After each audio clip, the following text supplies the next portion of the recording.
Muy bien. Bueno, muy bien.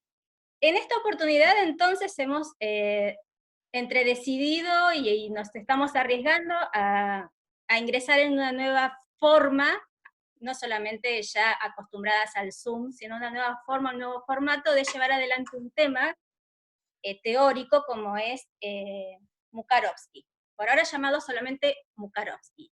Entonces hemos hecho una especie de distribución de roles.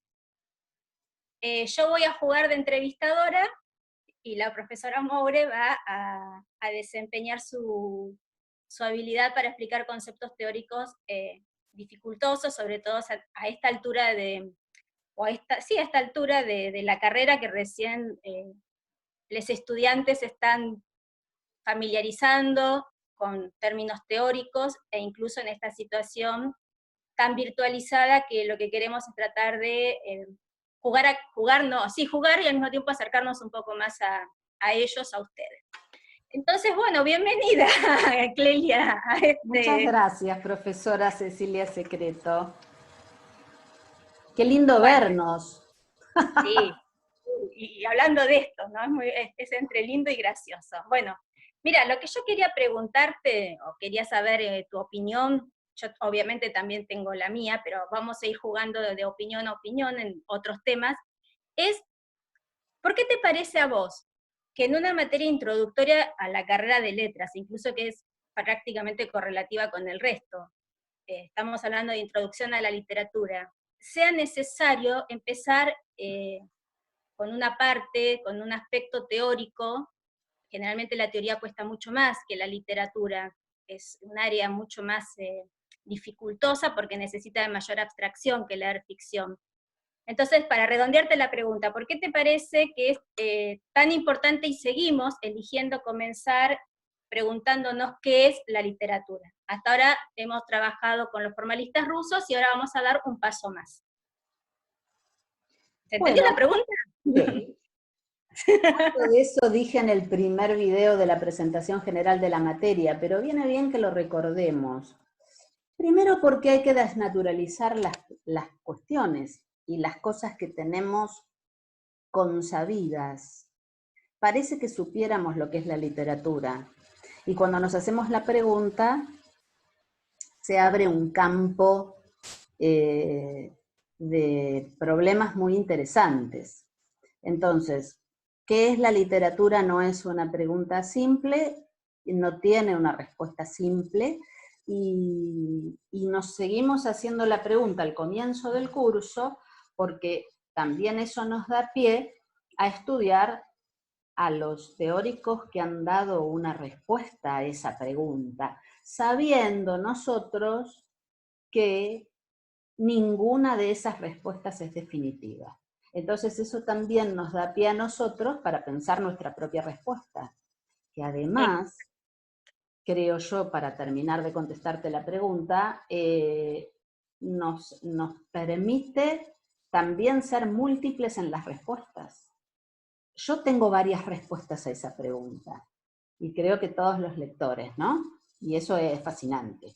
Los lectores, El quizás, hecho de que a una pregunta le corresponde una respuesta. Sí. no, incluso quizás los lectores, que a veces leen incluso hasta más que lo que podemos leer nosotras, por decirlo de alguna manera. Hay lectores que se han leído bibliotecas y bibliotecas y bibliotecas, no se cuestionen esta problemática. Nosotros nos la cuestionamos porque, bueno, en cierta manera somos profesionales de la literatura, además de lectores. Y también otra cuestión, ¿no? Todo este debate tiene ya un siglo. Uh-huh. Este último siglo ha traído, como siempre, todos los siglos traen los suyos, ¿no? Cambios permanentes en las normas literarias, en el mercado literario, en el público, que son los aspectos que tienen que ver con esto. Y hoy yo antes de que nos reuniéramos a hacer esta suerte de entrevista, también me preguntaba qué era para mí la literatura, a esta altura ya de leer y de enseñar. Lo podemos dejar para otro momento, pero es una pregunta vigente, eso es lo que queremos sostener también, ¿no? Absolutamente. Vigente, y es vigente precisamente porque no tiene una respuesta. Y te Bueno, y ahora agrego que... una cosita así chiquita. Dale. Esa pregunta es la primera que nos conecta con la filosofía. Nosotros estudiamos literatura. La literatura no puede ser pensada sino en términos filosóficos. Y eso no porque tengamos que ser profesores de filosofía, sino porque todos los sujetos podemos desplegar términos filosóficos en nuestra vida cotidiana. Y esta pregunta nos conecta directamente. ¿Por qué? Porque es un concepto problemático, un concepto que no tiene una única respuesta y que seguirá generando respuestas siempre. Sí, te Bueno, diría que tan problemático como preguntarse qué es la vida, claro. qué es la muerte, después le seguiría qué es la literatura, para los que nos gusta leer, y después otras. Bueno, y ahora que empezamos con Mukarovsky, habiendo dejado por ahora atrás, por ahora digo, a los formalistas rusos, ¿cuál sería la diferencia con este autor y en qué escuela lo vamos a inscribir? O cómo lo vamos a presentar. Bueno, Jan Mukarovsky es un teórico checo. Él sigue siendo uno de los representantes, o el representante más destacado de la Escuela de Praga, que tiene una conexión importantísima con los formalistas. Podemos decir que la Escuela de Praga acogió a los formalistas que salían huyendo de Rusia, del estalinismo que los trató muy mal, y entonces esa conexión entre el formalismo y la Escuela de Praga fue muy productiva. Y esto me da pie para decir algo que para nosotros es muy importante. Entre dos corrientes de pensamiento que en algunos puntos se oponen, no hubo una pelea, ni una disyunción, ni una enemistad, sino una cooperación productiva. Y eso me parece que es un legado interesante para todos nosotros. Y si tengo que pensar en las diferencias, bueno, hay una fundamental. Mukarovsky plantea que no hay nada en el objeto literario que lo convierta en literatura. No hay esencia de lo literario. Entonces, lo literario existe por determinación social. Es la comunidad la que va a decidir si un texto es literatura o no. Y ese es el planteo básico, digamos, ¿no? Y la diferencia teórica más sobresaliente entre el formalismo ruso y la Escuela de Praga. La Escuela de Praga es, podríamos decir, el inicio de la teoría literaria de corte sociológico. Claro, porque los formalistas determinaban, o mejor dicho, acudían a dar una respuesta a la pregunta, entendiendo que un texto es literario a partir de algo que está adentro del texto. A esto se lo llama inmanentismo, porque está acá. Mientras que para las teorías socioinstitucionales, como la de Mukarovsky, está en lo social. Yo creo que Ahora, antes de empezar, perdóname Cecilia, que antes de empezar con los conceptos tal como aparecen en el artículo se llama Función, Norma y Valor Estéticos como Hechos Sociales, es un título muy descriptivo, podemos dar un ejemplito chiquito para que se entienda lo que acabamos de decir. a ver, Yo dale. me traje acá, a ver si se ve. Ahí dice, Claro, arriba, Yvonne Bordelois, que es la compiladora, correspondencia Pizarnik, y ahí está claro, una de las fotos más hermosas de de Alejandro. Alejandra Pizarnik. ¿Qué hay en este libro? Después se editaron muchos más libros de correspondencia Pizarnik, pero este fue el primero, es de 2005. Correspondencia, por las dudas, quiere decir cartas, Sí, correspondencia, muy bien, epistolar, una que exacto. va y es correspondida, para que se sepa de qué estamos hablando, las cartas de Pizarnik. Muy Mm. bien. Si yo tomo cualquiera de ellas, no la voy a leer para que no se nos vaya el tiempo del Zoom, pero si tomo cualquiera de ellas son cartas reales. Incluso esta edición incorpora facsímil. El facsímil es la foto de la carta real. Además la edita, ¿no es cierto? Pero, ¿qué pasa? Un formalista, ¿qué diría? No, eso es una carta, no es un poema. Pizarnik escribía poemas, además de otras cosas, pero básicamente era fue poeta.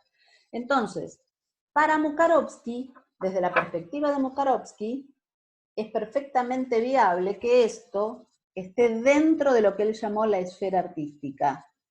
aunque en su origen cada una de esas cartas no formara parte de la esfera artística. ¿Por qué? Porque en determinado momento, y por una cuestión que tiene que ver con la celebridad que asume Pizarnik como poeta, esas cartas hoy son leídas como literatura, y por eso está compilada en un libro, y después de este libro salió otro, y después del otro, y los lectores compramos esos libros porque nos interesa la poética de Pizarnik o por lo que sea, pero los leemos como si fueran literatura. La mayoría de los destinatarios de esas cartas están muertos, entonces la función comunicativa se ha perdido, pero hoy es considerado literatura. Claro, y acá aparece uno de las cuestiones o de las problemáticas que a veces se vuelven dificultosas para resolver, y es, en este caso, Pizarnik, porque escribe maravillosamente, y debe haber escrito hasta maravillosamente el mensajito que dejaba arriba de la mesa cuando se iba a comprar, no sé, los cigarrillos. Pero ¿qué pasa cuando bueno, yo te hago la pregunta a lo bestia, ¿no? Como lo podría hacer alguien que no sabe preexistentemente qué es lo que dice Mukarovsky. ¿Qué pasa si alguien escribe mal? ¿Existe para el formalismo, para las teorías socioinstitucionales, alguien que escriba mal y que sea literatura? Bueno, Porque vos tenés el ejemplo de Pizarnik, que suponemos que, y además, bueno, mal, bien, acá hay una cuestión, ¿no? Complicada de es muy dirimir. buena la pregunta, porque hay algo que no tiene solución, que es la pregunta por lo bello o la Ah, pregunta por lo feo. ¿Qué es lo bello? ¿Qué es lo feo? Podemos estar toda la tarde y la mañana y la tarde otra vez y no resolverlo porque cada uno de nosotros va a opinar alguna cosa distinta respecto de lo bello, lo feo. Entonces, el modelo de Mukarovsky lo resuelve por vía sociológica. Va a decir, bueno, no importa definir qué es lo bello, no importa definir qué es lo feo o qué es lo literario, importa captar qué determina la sociedad y qué lee la sociedad como literatura, y cuándo determinada colectividad asume como literario un texto. Y no nos preguntamos más si es feo o si es bello. El modelo de Mukarovsky tiene la ventaja de eludir este problema que no tiene solución teórica. claro. Ahora escúchame, Cleli, está bien, ponele a Mukarovsky, no le interesa lo Mm. bello, lo feo. Y por lo tanto puede entrar en una palabra que vos nombraste y que Mukarovsky recurre permanentemente a ella para ejemplificar, que es esfera, y que muchas veces confunde mucho a los estudiantes de Mukarovsky el tema de las esferas. Estaría bueno ir aclarando que quizás los dos conjuntos de esferas más importantes es la que incluye a lo artístico y en donde está lo extraartístico, la esfera extraartística, y que lo bello no tiene nada que ver con ninguna de las dos entonces. Claro, el problema queda fuera. El problema queda afuera. Y ahora, cualquier persona, cualquier agente de la sociedad determina qué es literatura, es decir, porque a No vos, de manera individual. ¿cómo Una de las sería? cosas que saltan a la vista, me parece a mí, no sé, cuando uno lee los artículos de Mukarovsky, es que en ningún momento habla del lector, que para Claro, nosotros es casi una muletilla. No, no, no, a Mukarovsky no le interesa el lector. Él habla de la colectividad, habla de un término que a nosotros, digamos, ya nos suena familiar, que es la conciencia colectiva, y de la colectividad y los grupos sociales, habla de la sociedad estratificada de manera vertical, en manera horizontal. En ningún momento se plantea la cuestión del lector individual. Podríamos decir que a Mukarovsky no le interesa. A lo mejor sí le interesaba, pero no forma parte de la respuesta teórica que él da a la pregunta por la literatura. A él le interesa pensar cómo algo llega a ser literatura o arte, porque no nos olvidemos que Mukarovsky está pensando en el arte. Nosotros lo usamos para pensar la literatura, pero Mukarovsky lo piensa para el arte. La sí, literatura no nace literatura, y si nace literatura, en todo caso, a Mukarovsky el origen no le interesa. Le interesa el dinamismo de la serie literaria. Va a pensar que algo que no fue concebido como literatura puede llegar a serlo, puede entrar en la esfera artística, y a la inversa, algo que a lo mejor fue concebido como literatura puede ser expulsado de esa esfera o no haber ingresado nunca, Que porque es genera otra vez... que genera una gran frustración eso. Ah, sí, Hay porque... ciertos escritores muy leídos, muy leídos, muy leídos, por ejemplo pienso en Osvaldo Soriano, que sin embargo no, entre comillas, logró, porque no sé si es un logro, pero no importa, es decir, muy vendido y muy leído, consumido es la palabra que se utiliza por todo tipo de lectores, y sin embargo no llegó a entrar a la academia, es decir, a la carrera de claro. letras. ¿Qué Bueno, vos pasa? tocás un tema clave en este contexto, que es las instituciones, el de las instituciones. De ¿Qué le eso quería pasó que en hablar todo un poco. caso a Soriano y a tantos otros Yo escritores? pienso en Stephen King, O Stephen King es un ejemplo muy claro. empezar a darle una Stephen King no es literatura, no me atrevo a decir que no. Hay claro. textos memorables de Stephen King. Y hay textos también, acá la valoración no entra en juego, la valoración Claro, porque personal. tu A mí me opinión y la gusta mía no Mengano, a mí me importarían. gusta Mengano, acá para Mukarovsky no sirve. Lo que nos tenemos que preguntar, y esto sí es muy interesante, es cómo las instituciones juegan en lo que Bourdieu, unos años después, unos 30 años después de este artículo, va a llamar instancias de legitimación. ¿Y cuáles son las instituciones más importantes, las que más legitiman siguiendo a Bourdieu? Bueno, podemos hablar de variadas instituciones que están en interacción. El mercado editorial. ¿Cuántas veces hemos visto que el mercado editorial impone una lectura o un autor y Y que uno olvida no a está de acuerdo, otros? ¿Eh? y que uno se enoja muchas veces de que alguien sea Bueno, muy por eso, leído. porque no siempre uno está de acuerdo con el mercado, y a veces sí, a veces hay escritores que son un boom y que son extraordinarios, o sea, o que a mí me gustan. La cuestión Claro, es ver el juego, ese juego que está en perpetuo movimiento y que no se va a resolver nunca. Lo que nos frustra, como decías vos, es que eso no tiene solución. No vamos a decir, bueno, muy bien, después de este movimiento determinado, entonces este autor es bueno y este autor es malo. No, Mukarovsky no va por ahí. No le interesa resolver el problema, sino en todo caso desplegarlo y pensarlo. Las instituciones, para responder a tu pregunta, el dale. mercado, las librerías, los semanarios o los suplementos literarios de los diarios, las revistas literarias, los, podríamos decir, cenáculos, es una palabra un poco vieja, hoy diríamos, Talleres, los talleres perdón, serían parecidos, los talleres sería algo parecido a los cenáculos. bueno, hoy tenemos talleres literarios, serían como cenáculos menores, ¿no? Porque sí, claro, digamos, con diversa penetración en el gran público, pero todo Grande, eso, ¿eh? la Muy escuela, grande. la universidad, porque vos que estabas planteando recién, Stephen King, no lo estudiamos en la universidad. No lo estudiamos en la Universidad Stephen King. Y hasta hace muy poco no se Faltando. estudiaba, por ejemplo, la ciencia ficción. Recién hace muy poco que los talleres, sobre todo nuestros talleres en la carrera, están incorporando textos de ciencia ficción.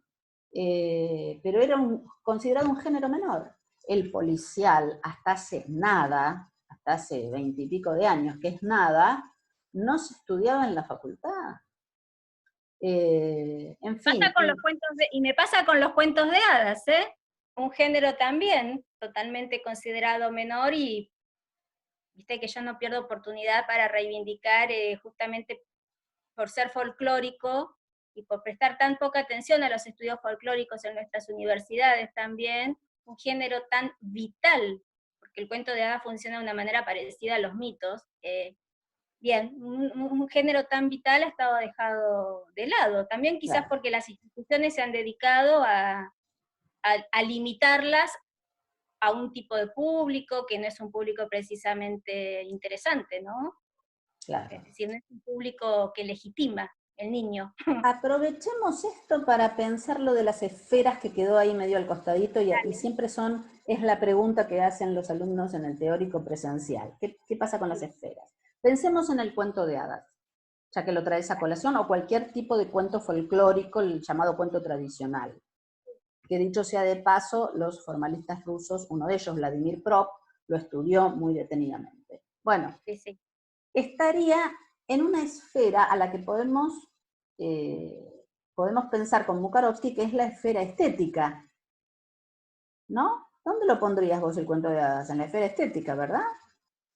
Y también lo pondría en alguna esfera un tanto didáctica, Ajá. o de entretenimiento. Bueno, esta es la primera vez que lo conversamos a esto, así que Bueno, es pensemos entonces la absolutamente noción de función estética, que es fundamental en Bukarovsky, capaz que por lo que tendríamos que haber que quería empezado, hacer. yo suelo empezar Dale, el teórico por la noción de función. hablemos que es ¿Qué una pasa función. con la función? Vos acabas de decir una cosa muy cierta, que los cuentos tradicionales tenían o siguen teniendo una función didáctica.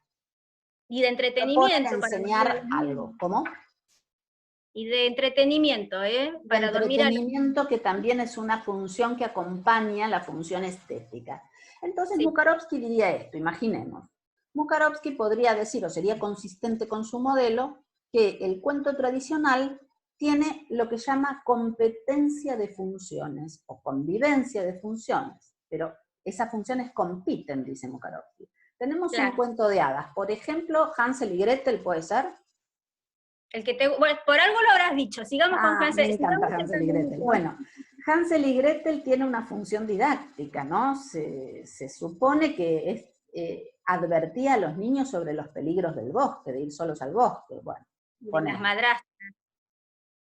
Hay una función didáctica. También, que dijimos, una función de entretenimiento. Es un cuento, se les lee a los niños a la noche. Sí, Pero inevitablemente hay ahí algo del orden del lenguaje estético, ciertas descripciones, ¿no? Cierto tratamiento de la psicología de los personajes, ese mundo un poco ominoso de la bruja que los recibe en su casa y los engaña. Bueno, ahí hay una función estética. Ahora, nos podemos preguntar, ese conjunto de textos que están en la esfera estética, con sí, funciones que compiten con la función estética. En sí. algún momento, tal vez, esa función estética pasa a predominar por sobre la función didáctica o Didáctica de y práctica. entretenimiento, y ahí pasaría a la esfera artística. Esa es la única definición más o menos que nos Sí, permite pensar alguna de las esferas con cierto grado de estabilidad. El predominio de la función estética, que desalojaría a la función didáctica y a la función de entretenimiento, haría que este cuerpo de textos entrara a la esfera artística. y ahí sería literatura, Sí, para Mukarovsky. para Es Mukarovsky. decir, ya dimos dos ejemplos. Las cartas, Mm, tomando el caso de las cartas de Pizarnik, mm, dimos como ejemplo, es decir, el primer caso de las cartas es un género que no era literario, que no es literario, o una intención que es comunicativa, ahí hablamos nuevamente de las funciones más que de las intenciones, perdón, pero que porta función estética. Y lo claro, mismo con los cuentos de hadas. Lo mismo podríamos decir con la Biblia, también con algunos pasajes de la Biblia. La Biblia tiene una función religiosa. religiosa, me salía de adoctrinamiento, pero no, religiosa y también una enseñanza de tipo espiritual o religioso. Doctrinal, sí. Doctrinal es una palabra, gracias. Ahora, si se lo lee sin esa función, si se lo despoja de esa función porque no se cree justamente en que sea palabra de Dios, por decirlo de alguna manera, entra también a funcionar como literatura. Absolutamente, claro. Y yo recuerdo que muchas veces les tendíamos esa especie de trampa a los estudiantes con un pasaje de la Biblia que son las cartas de Salomón, ¿cómo es que se llama? El Cantar de los Cantares, no El las cantar de cartas, los cantares. el Cantar de los Cantares, que tiene tanto nivel de metaforización, tan altamente poético y tan altamente erótico, que pareciera no ser precisamente un texto religioso y ser también Literatura. literatura.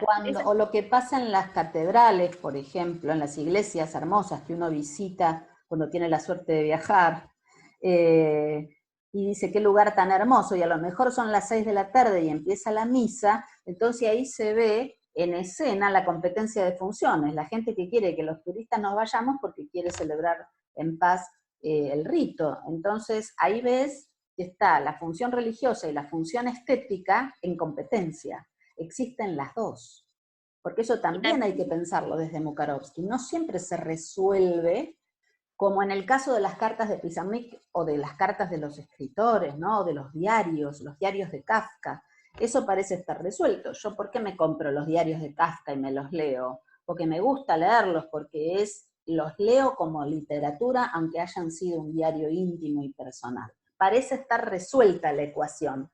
Y decir, bueno, de la esfera estética, con una función privada, pasa a la esfera artística porque hoy perdió por completo esa función privada y hoy leemos los diarios de Kafka como parte de la obra de Kafka.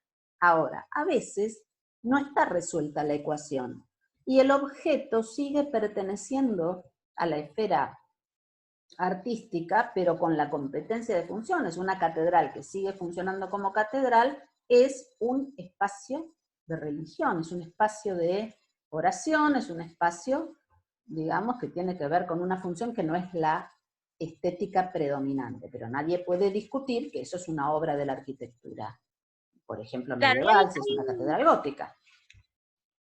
exactamente.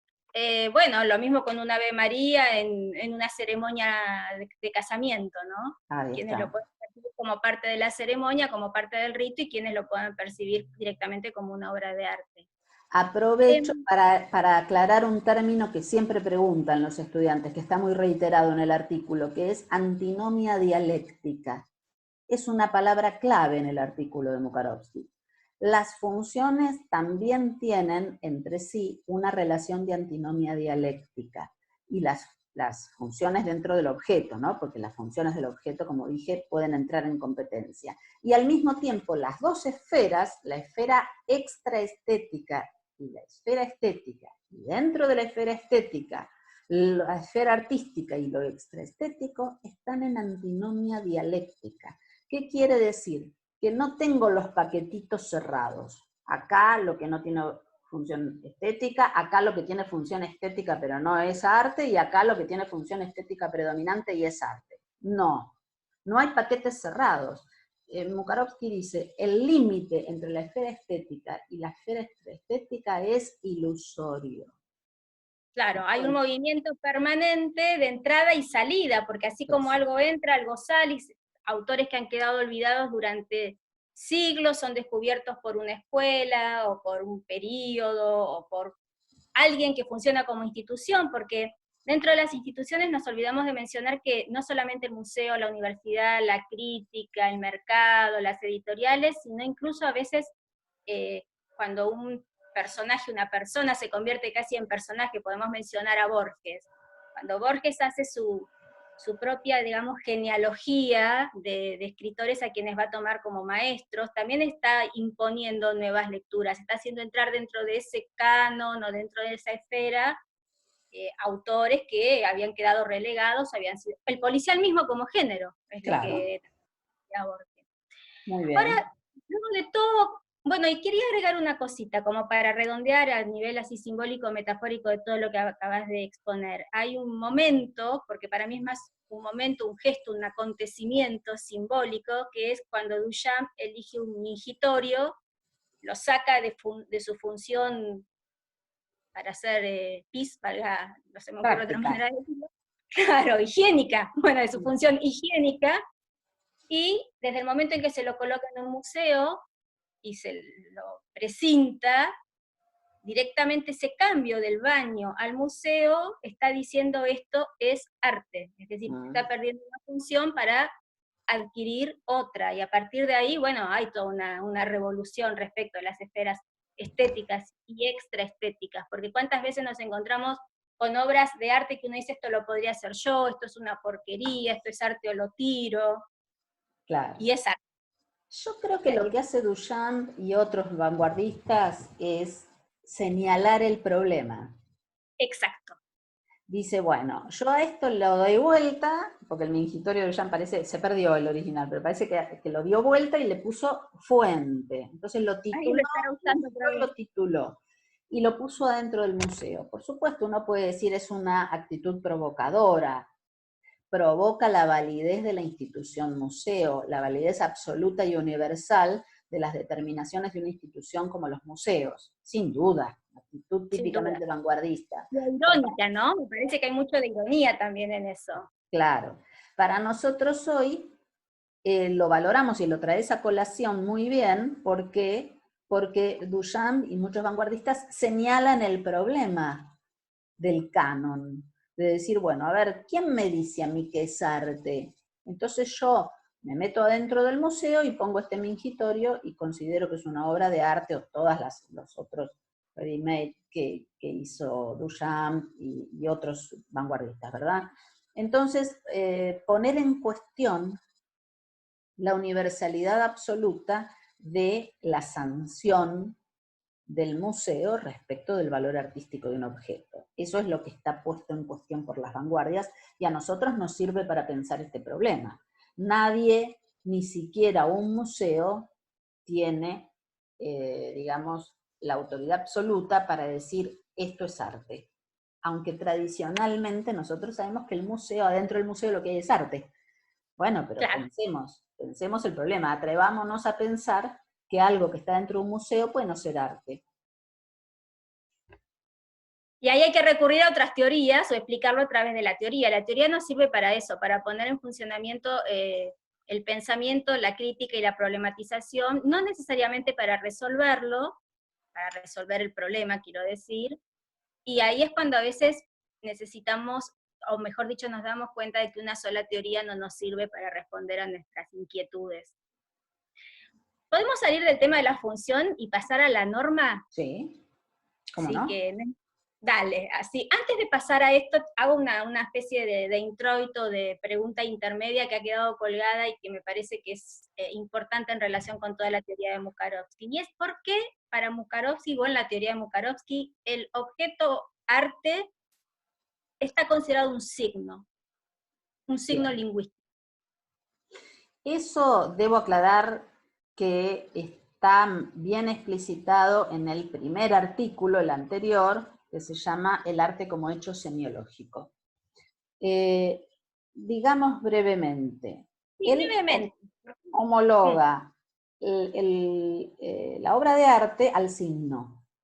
Para esto, para entenderlo mejor, habría que haber leído el curso de Lingüística General de Ferdinand de Saussure, ¿no? De la Escuela de Ginebra. Pero bueno, sepamos que Mukarovsky toma de la lingüística estructural de Saussure esta idea de que el signo tiene dos caras, el significado y el significante. El significante es la cara material, digamos, la imagen acústica, lo llama Saussure, y el significado es la imagen mental, ¿no?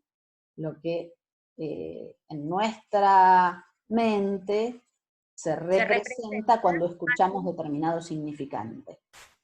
¿Perdón? Sí, nada, eso. Te hacía como un eco. Ah, perdón. Entonces, Mukarovsky toma esta idea del signo y la va a pensar en relación a la obra de arte. Entonces va a decir que la obra de arte tiene también dos caras. Una es su cara material, que él llama obra cosa. En ese artículo aparece el término obra cosa, después lo va a llamar artefacto. Exacto, ese sí está en el artículo que tienen los chicos, les Sí, chiques. sí. La obra cosa o artefacto, en Mukarovsky son sinónimos, constituyen el aspecto material y podríamos decir invariable. Invariable porque si yo tengo, por ejemplo, una obra literaria del siglo XVII, del principio del siglo XVII, como puede ser el Quijote de la Mancha, lo que yo leo, si tengo la edición en español antiguo, es exactamente el mismo texto material que escribió Cervantes y publicó en 1605. Entonces, esa es la parte material invariable, la obra cosa o artefacto. Es muy fácil pensarlo, por ejemplo, con un cuadro, ¿no? Lo que pintó Rembrandt está ahí y es lo que yo puedo ir a ver al museo y lo sigo viendo tal como él lo pintó. Pero lo variable es lo que él llama objeto estético, que sería más o menos homologable a lo que Saussure llamó significado dentro del signo lingüístico. Es decir, una entidad variable que está sujeta, en la teoría de Mukarovsky, justamente a la determinación social. Es decir, el significante se mantiene siempre igual y el significado va variando de acuerdo con la época y la manera en que una sociedad interpreta, recibe ese significante, es decir, ese objeto. Claro. De esa manera funcionaría. Vaya a saber ¿Qué? qué leyeron los contemporáneos de Cervantes, o cómo se diferencian esas lecturas, que también deben haber sido diversas, porque Mukarovsky también piensa la comunidad estratificada, o sea, hay una lectura en determinado grupo etario, otra lectura en otro grupo etario, lecturas diferentes de acuerdo a condición social, a grado de escolarización, etcétera, etcétera. Entonces ese conjunto de lecturas seguramente deben ser muy distintas a las nuestras, a cómo leemos el Quijote hoy. Sin embargo, el artefacto ha permanecido invariable, pero las lecturas fueron y serán diversas. Bueno. Es todo inasible, ¿no? Y variable. Ese objeto estético que varía es, para Mukarovsky, el portador de la función. Claro. Porque, bueno, en relación con esto que acabas de decir, Mukarovsky también se hace una pregunta y se la responde, ¿no? Respecto de los clásicos. Es decir, es un significante que se ha mantenido igual a lo largo del tiempo, pero que precisamente también a lo largo del tiempo siempre ha sido resignificado, nunca perdieron vigencia. Así se explica él a los clásicos, entendiendo por clásicos no en un sentido, digamos, de periodización, sino aquella literatura o aquel arte que nunca ha dejado de ser arte. Por eso se llaman clásicos. Claro, que seguimos leyendo como arte. Es interesante porque él se plantea esta pregunta y la responde, ¿no? Es intenso el artículo este Sí, claro. Estamos alivianando un poco, para que cuando lo lean entiendan a veces y no se pierdan de qué se está hablando. Bueno, y estábamos entrando a la norma. Dale. Bueno. La norma, defíname norma. La norma estética para Mukarovsky también es una antinomia dialéctica. A mí me resulta muy interesante cómo él la define, porque no hay una sola norma, sino que la norma estética es un conjunto de normas que están tensionadas, ¿no? Por un lado, en un extremo de la norma... Te interrumpo un segundito. Hablamos del cuento de hadas. ¿Cuál es una norma del cuento de hadas para que los chicos te vayan dando cuenta de qué hablamos cuando hablamos de norma? Por ejemplo, una de las normas del cuento de hadas es que tenga final feliz. ¿No? Sí. Pero no es una norma estética, es una norma en todo caso de composición. ¿Y cómo sería un ejemplo de norma estética? La norma estética es la que regula el valor.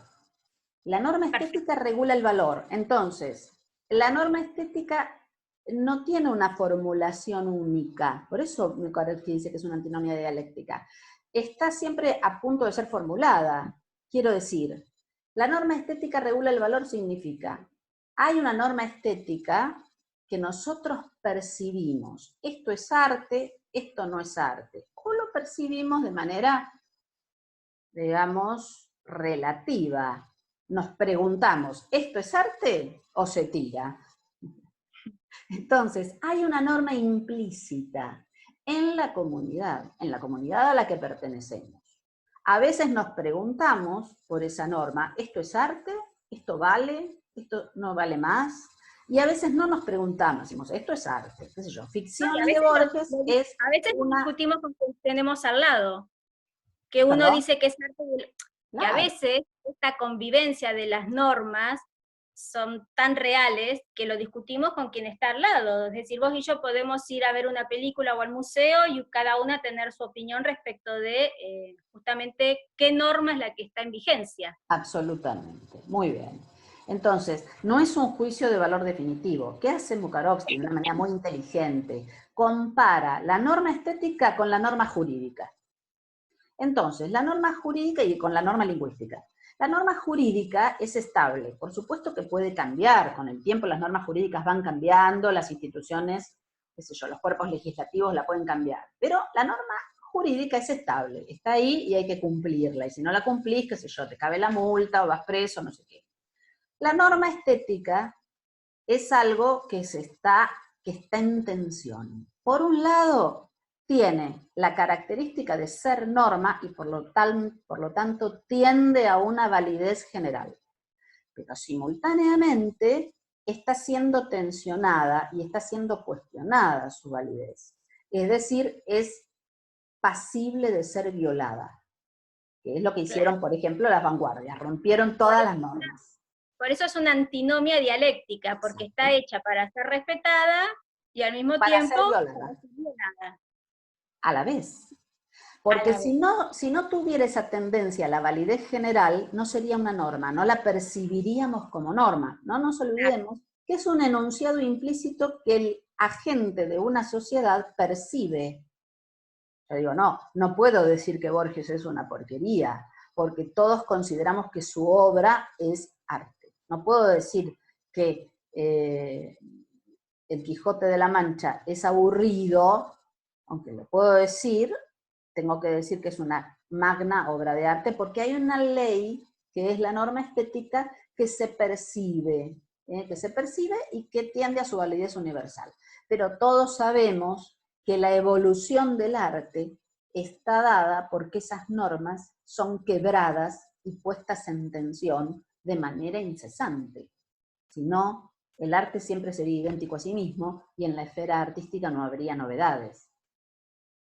Exactamente, como pasa con la novela decimonónica, que esas descripciones interminables a nosotros nos aburren, pero a un lector del siglo XIX no, porque no conocía mundo, y no había cine, y no había fotos. Entonces una descripción de la Siberia de 20 páginas era absolutamente norma, por decirlo de alguna manera, o estaba normativizado porque justamente también venía a cumplir un espacio de necesidad para el Claro, lector, para los lectores, para la comunidad, que es referir o representar un mundo que no es conocido.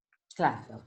Y Hoy por rescato eso tu abundan tanto, pregunta, perdón, sí, yo a rescato tu veces, pregunta del principio con respecto al cuento de hadas, porque vos me a ver, hablabas de una norma compositiva. Bueno, la norma compositiva a veces es rechazada por la norma estética y a veces se subsume a la norma estética. Por ejemplo, vos hablabas de un cuento con final feliz. sí, Bueno, o una novela con final feliz. Eso es una norma compositiva, pero se conecta con la norma estética. A veces la norma estética rechaza determinadas fórmulas que se han ido repitiendo, entonces se han ido cristalizando, entonces de pronto la norma estética rechaza esa cristalización y expulsa fuera de la esfera artística determinada reiteración de la norma compositiva. O sea que las normas bueno, compositivas están en relación con la norma estética, ¿no? y ahí es donde yo, pero no quiero confundir con esto, relaciono en ese punto a Mukarovsky con Shklovsky, porque ahí entraría el concepto de singularización, es decir, Sí, cuando la norma se ha gastado, ya no provoca sorpresa, visión, hay un acostumbramiento de esa norma. Por eso es claro, necesario que sea violada, en sí, sí, términos de Shklovsky, para que pueda haber justamente una visión y no un reconocimiento. sí, sí, absolutamente. Ahí se conectan los dos teóricos porque la norma, una vez que se estandariza, diríamos, o se automatiza, cae. Claro, Claro, cuando vas a ver 3 películas, que a la primera te puede resultar re novedosa de determinado director, qué sé yo. No quiero poner ningún ejemplo, porque los que me gustan me siguen gustando, pero más allá de eso, la segunda es igual, la tercera es igual, listo, no vas más, porque decís, Claro, se repite a sí mismo, ¿no? Hay esto ya una lo norma vi. que en un momento Es verdad. sorprende y luego justamente se aquieta, hay que violarla. Hay Claro, directores que, estoy pensando en cine en este momento, no sé por qué me vino a la cabeza el cine, ¿no? Hay claro, directores que claro. te siguen sorprendiendo, Almodóvar, por ejemplo, Bueno, ¿no? fíjate una cosa que tiene que ver con el cine y Mukarovsky. Uno espontáneamente, los que nos gusta ir al cine, sabemos que hay cine arte y cine pochoclero o cine comercial.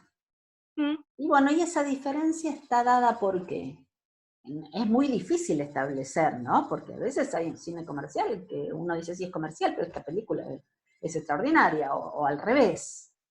exacto. Entonces, ahí tenés la antinomia también, ¿no es cierto? Y sobre todo, la porosidad de los límites. Mm. Dónde empieza el cine arte y dónde termina el cine comercial, no es un límite fácil de establecer, ni hay ninguna necesidad de establecer límites. Esto es lo que por ahí inquieta al lector de Mukarovsky, decir, bueno, pará, ¿dónde termina la esfera artística que me estoy poniendo nervioso? No te pongas nervioso porque los límites son lábiles, son entre las esferas hay interconexión y no hay límites precisos. Sí, ¿y sabes qué pienso respecto de esto?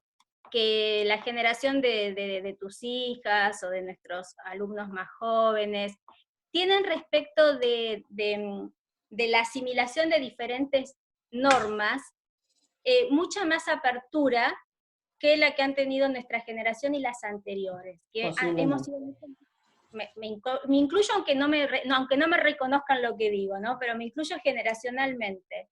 Sí, Es decir, ha habido generaciones donde se ha aceptado una sola norma, nadie miraba televisión, nadie miraba telenovelas, nadie miraba bodrios, nadie iba al cine a ver, porque no se justificaba o no se asumía dentro de la norma, digamos, porque hay jerarquías en Mukarovsky. Mukarovsky es de jerarquizar. Y yo lo que veo en las generaciones más jóvenes, que tienen una relación con lo folclórico y lo popular, y han deconstruido realmente lo alto y lo bajo. claro. Y hacen convivir todo eso. Yo la verdad que lo disfruto, lo disfruto incluso en nuestros estudiantes, en nuestros alumnos, ¿no? Esa convivencia tan familiarizada que tienen con Harry Potter, Stephen King, otras cuestiones que desconozco yo porque no las he leído, y, qué sé yo, Julia Kristeva, Derrida, Deleuze. Eso me parece sumamente interesante, porque también es una cuestión generacional. Es cierto. Bueno, vos Sí, hace un rato nombraste lo que hicieron Borges y Bioy con el policial. sí. La famosa colección del Séptimo Círculo, de los años 70, si no recuerdo mal, eh, lo que hacen es traer al centro de la esfera artística algo que estaba en la periferia, en el borde o directamente afuera. Afuera. Es el policial negro o no negro, digamos. Novelas policiales que eran consideradas menores, eran consideradas literatura menor, literatura de escasa calidad, y ellos que ya eran escritores consagrados, editan esta colección del Séptimo Círculo y traen y traducen ellos, ¿no? Casi todas novelas escritas en inglés, traducen y ponen a circular en el mercado editorial argentino novelas policiales que, bueno, como los editores eran Borges y Bioy, fueron recibidas, digamos, ya con la marca de calidad. Legitimados, claro. Mira, y hago Eso. una postilla respecto de esto. En una oportunidad leí que el libro de bolsillo se origina o surge con los policiales, para que quienes viajaban en tren pudieran llevar un libro pequeño metido en su bolsillo, porque era literatura de consumo, en el sentido de viaje, ¿no? De entretenimiento. Luego Borges y Bioy hacen esta legitimación, este juego, Y a partir de Borges, pobre Bioy ahí queda como medio oscurecido, pero toda la tradición mundial del policial regresa a Borges. Humberto Eco, arranquemos por ahí con El nombre de la rosa, Paul Auster, toda la reescritura del policial, de la posmodernidad, es a partir de Borges, que es, por otro lado, quien agarró un género casi del tren, del margen, del bolsillo, y lo puso en escena. Totalmente. Eso desde Tinianov sería una serie, ¿no, Clelia? Claro, ahí tenés, si citamos a Tinianov, ahí tenemos una interacción entre la serie literaria y la serie social, y la vida social, diría Tinianov. Cómo la vida social se mete en la literatura, y un autor, por una decisión posiblemente pensada, ¿no? Decide hacer algo que tuvo un enorme impacto para activar una zona muy marginada de la serie literaria y ponerla a funcionar otra vez. ¿Sí? Bueno, es lo que hace Angela Carter para mí Angela Carter, ¿no? Sobre todo Claro, con el cuento de hadas. lo hace con los cuentos de hadas, absolutamente, claro. Continuar. Bueno, hemos Haciendo ahí hablado una, otra operación que vos has estudiado mucho más que yo, que es revisitarlo y ponerlo en otro contexto ideológico y hacerle decir al cuento de hadas algo que no otra decía. cosa. Sí, muy interesante, sí. Bueno, pero para dar un ejemplo, o más ejemplos, porque creo que ejemplos venimos dando varios. ¿Podemos pasar de la norma al valor? Bueno, cómo no. En realidad Mukarovsky habla del valor desde el primer minuto del artículo, porque desde el momento en que la función depende del valor y la norma regula el valor, está diciendo, hablando del valor todo el tiempo. Y me parece que es en el prólogo de la edición de Gustavo Gili Editor, que nosotros tenemos de Mukarovsky, creo que es en el prólogo, no quiero mentir, se aclara que la parte destinada al valor, o sea, el tercer apartado del artículo, fue escrito unos 10 años después. Eso nos hace pensar, que los otros dos, ¿no? Eso nos hace pensar que él se vio como en la necesidad de escribir un tercer momento, pero que ya estaba pensando en el valor desde el principio. ¿Qué tenemos que decir del valor para decir lo esencial? Que el valor, que está, por supuesto, funcionando en toda la reflexión de Mukarovsky, está regulado por las instituciones, o sea, juegan un papel fundamental en el valor las instituciones. El museo, la escuela, la universidad, los críticos, los profesores universitarios también, las revistas literarias, etcétera, etcétera, etcétera, ¿cierto? El valor es algo dinámico, es una energía que está regulada, por supuesto, por la sociedad, por la colectividad, por los grupos de lectores, pero también juegan un papel fundamental en la distribución del valor y, en todo caso, la asignación del valor, la investidura de valor a cada objeto, las instituciones. Pensemos, yo nombré algunas, hemos nombrado en nuestra conversación algunas instituciones, pero hay más. A veces, qué sé yo. Un programa de televisión donde se habla de libros, Sí, como el de también. Quiroga, Sí, claro que sí. pensando, los talleres, que para mí están ocupando un espacio institucional muy interesante y muy necesario, porque mientras que la academia todavía sigue regulándose por algunas cuestiones, bueno, que la rigen desde su forma y de su contenido, los talleres son más libres, y hay muchos en muchos lados, talleres de escritura, talleres de lectura, estoy pensando, ¿no? Programas de televisión, talleres, bueno, la academia grande, entendiendo la universidad, el museo. Después yo creo que la misma literatura, así como dimos el ejemplo de Borges, ¿qué es Borges? ¿No? Pero la misma literatura va generando a toda una comunidad lectora nuevas propuestas y recorridos de autores. Pienso, por ejemplo, en Rosa Montero, en un libro como La loca de la casa, que habla de su propia trayectoria de lectura, y te lleva, a mí me llevó, por ejemplo, a leer un libro que historia, ¿cómo es que se llama? Bueno, no importa a qué me llevó a leer, porque en este momento justo me olvidé, pero La locura y el genio. Ella lo cita y hace un comentario, y a partir de ahí yo voy, busco ese libro, lo leo, lo llevo a clase. Hay una cuestión muy rizomática, que por supuesto Mukarovsky no habla de eso, ¿no? Pero de esa manera creo que la sociedad, las instituciones y el arte se mueven y fluyen Sí. en esta antinomía Yo les dialéctica. decía a los chicos en la mini clase que grabé sobre Tiniano, que en la línea de pensamiento inaugurada sin duda por Yuri Tinianov en el 27, en el 25, 27, Mukarovsky y otros autores tienen una virtud fundamental, que es hacer el esfuerzo teórico de reflexionar sobre un fenómeno que está en movimiento. Claro. Y Es esta como es la ponerle la pata a dificultad. la pelota, sí. Claro, esta es por ahí la dificultad, porque a nosotros nos resulta, a cualquiera de nosotros, nos resulta más cómodo pensar, describir y definir algo que está quieto. Bueno, Claro. el arte no está quieto, No. entonces hay que pensarlo en movimiento. Y eso es un desafío en términos teóricos, porque tengo que pensar en algo que no termina nunca de definirse, porque siempre está poniendo en tensión sus propias condiciones de posibilidad. Entonces, el valor es algo que es absolutamente dinámico y no puede ser definido. No obstante, funciona Funciona. y determina que haya una esfera artística, porque la colectividad percibe como arte determinadas cosas y no percibe como arte determinadas otras cosas.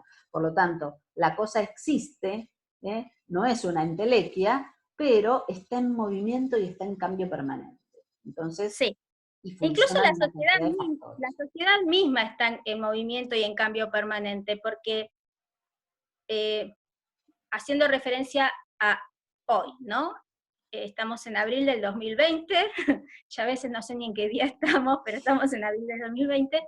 La sociedad también tiene muchos estratos y consume, digo consumen, que es una palabra que detesto, pero bueno, le gusta, que es una expresión que no utilizaría Mukarovsky, ¿no? Pero le gustan diferentes expresiones Valora, artísticas. ¿Eh? valora. Gracias, valora diferentes expresiones artísticas. Claro, claro. Siempre sale en las clases presenciales, suele salir el caso Piazzolla, Claro, porque todos hemos escuchado Piazzolla y todos hemos escuchado el tango anterior a Piazzolla. Y recordamos, nosotras éramos muy chicas, pero yo me acuerdo, y los chicos habrán leído, los más jóvenes, que Piazzolla fue muy resistido, sobre todo por los cultores del tango. Porque, ¿qué decían? Eso no es tango. no es tango. Y tanto que Piazzolla terminó poniéndole música ciudadana a su obra para no enojar a los tangueros viejos. Hoy ya esa polémica pasó. Pero, ¿qué pasa ahí? ¿Qué pasó con Piazzolla, entre otras muchas cosas? Puso en tensión la norma que regulaba el valor del tango. Entonces, Que es un el que género estaba folclórico. pegado a la norma anterior no reconocía la norma nueva y no consideraba que eso fuera tango. Claro. Bueno, el dogma que era 95, el de Sí, cine, 95. también. El dogma 95 también es una práctica de transgredir prácticamente todas las normas, incluso mover la valorización. Yo me acuerdo de una película como Blair Witch, el proyecto Blair Witch, lo que movió y removió, ahora nos parece, uno ve Blair Witch y a pesar de que me sigue encantando esa película, también se familiarizó al cambio Claro. de la norma y a la valorización, claro, exactamente. Clelia, no sé cómo iremos con el tiempo, si se nos cortará esto de... Pero mira, A lo mejor el señor Zoom nos regala unos minutos más, me pero parece, porque vamos más creo que de 40. empezamos hace como una hora. Sí.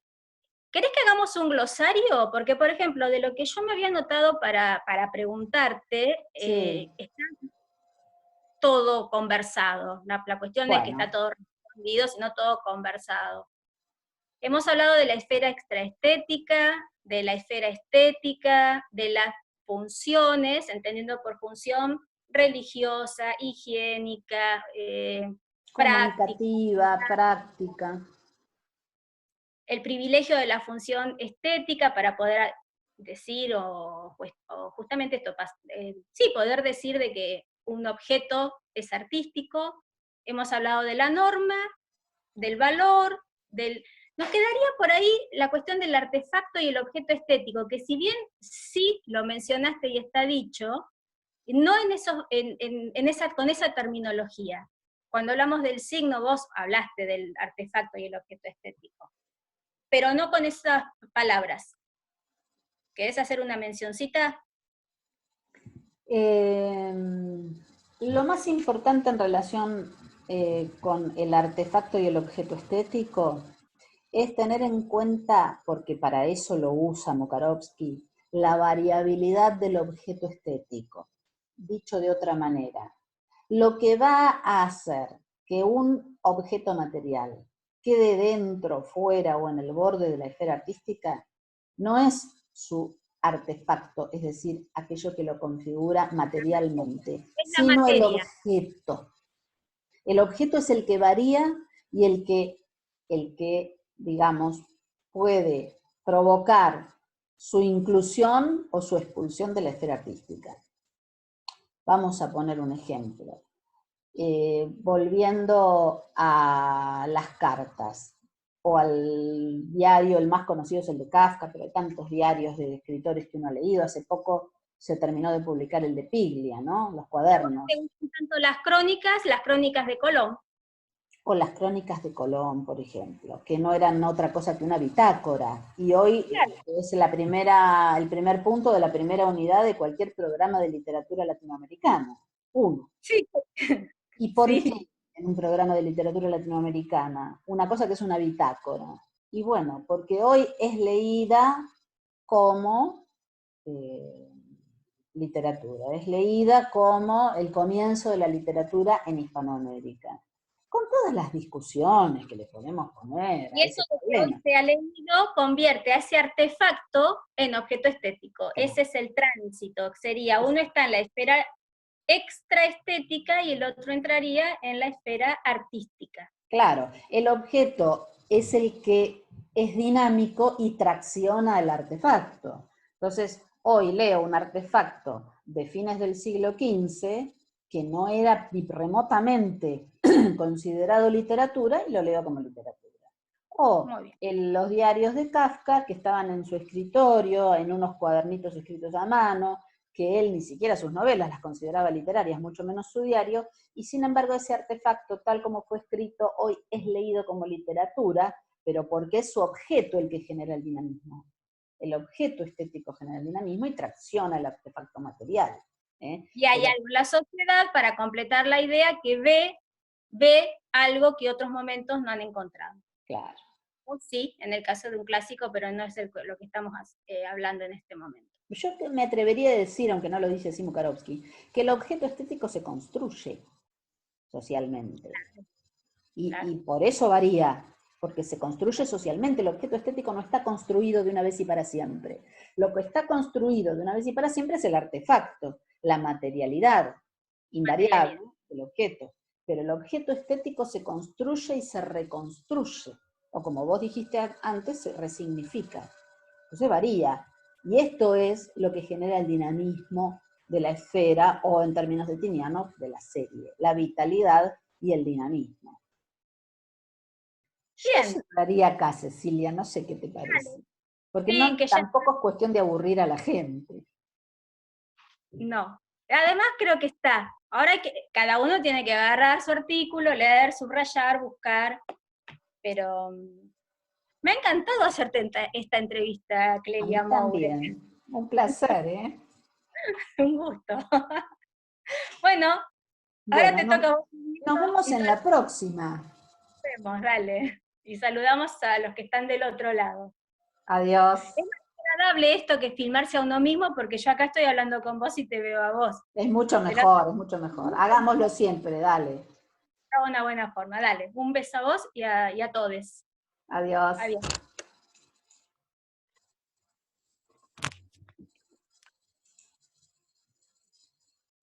Estuviste más de una hora, más de 40 minutos. Sí, seguro. ¿Y qué pasa con el alumno? Bueno,